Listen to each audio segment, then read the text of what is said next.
fallen from the side and left a white patch. "How white it looks against the black," said Jem. "It is like a white brick among the black ones. What a queer place a chimney is. I can see a bit of the blue sky, I think." And then a funny thought came into her fanciful little head. What a many things were buried in the big fireplace and vanished in smoke or tinder up the chimney. Where did everything go? There was Flora, for instance. Flora, who was represented on the frontispiece, with lovely, soft, flowing hair and a little fringe on her pretty round forehead, crowned with a circlet of daisies and a laugh in her wide-awake round eyes. Where was she by this time? Certainly there was nothing left of her in the fire. Jem almost began to cry again at the thought. "It was too bad," she said. "She was so pretty and funny, and I did like her so. I dare say it scarcely will be credited by unbelieving people when I tell them what happened next. It was such a very singular thing indeed. Jem felt herself gradually lifted off her footstool. "Oh," she said timidly, "I feel very light." She did feel light indeed. She felt so light that she was sure she was rising gently in the air. "Oh," she said again, "how very light I feel. Oh dear, I'm going up the chimney." It was rather strange that she never thought of calling for help, but she did not. She was not easily frightened, and now she was only wonderfully astonished. As she remembered afterwards, she shut her eyes tight and gave a little gasp. "I've heard Aunt Hetty talk about the draft drawing things up the chimney, but I never knew it was as strong as this," she said. She went up, up, up, quietly and steadily, and without any uncomfortable feeling at all.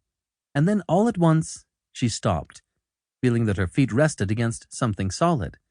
She opened her eyes and looked about her, and there she was, standing right opposite the white brick, her feet on a tiny ledge. "Well," she said, "this is funny." But the next thing that happened was funnier still.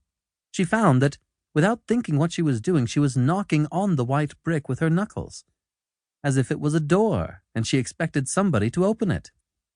The next minute she heard footsteps, and then a sound, as if someone was drawing back a little bolt. "It is a door," said Jem, "and somebody is going to open it." The white brick moved a little, and some more mortar and soot fell. Then the brick moved a little more, and then it slid aside and left an open space. "It's a room," cried Jem. "There's a room behind it." And so there was.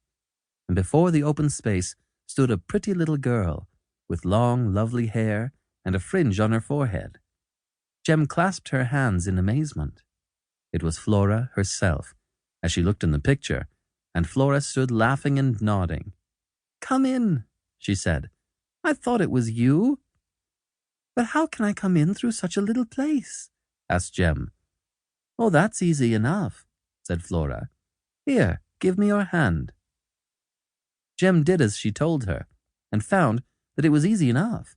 In an instant she had passed through the opening, the white brick had gone back to its place, and she was standing by Flora's side in a large room, the nicest room she had ever seen. It was big and lofty and light, and there were all kinds of delightful things in it, books and flowers and playthings and pictures, and in one corner a great cage full of lovebirds. "Have I ever seen it before?" asked Jem, glancing slowly round. "Yes," said Flora. "You saw it last night in your mind. Don't you remember it?" Jem shook her head. "I feel as if I did, but—" "Why," said Flora, laughing, "it's my room, the one you read about last night." "So it is," said Jem. "But how did you come here?" "I can't tell you that.